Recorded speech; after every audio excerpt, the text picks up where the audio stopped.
I'm going to show you a really cool trick for rearranging your data using a feature called Transpose. I have a list of cakes arranged into 2 rows, with the price below each cake name. This arrangement is not ideal because if I add more cake types, I'm going to have to do a lot of horizontal scrolling. So I'd like to rearrange it into 2 columns instead. And Excel can actually do this automatically.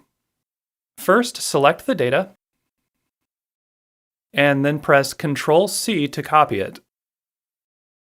Then choose a cell where you'd like to paste it, and this needs to be somewhere outside your original selection. Right-click the cell, and then under Paste Options, select Transpose. So you can see it's the exact same data, it's just sort of flipped on its side. And it even kept the formatting. We don't need the original data, so we can just select these rows and right-click to delete them. And that's it.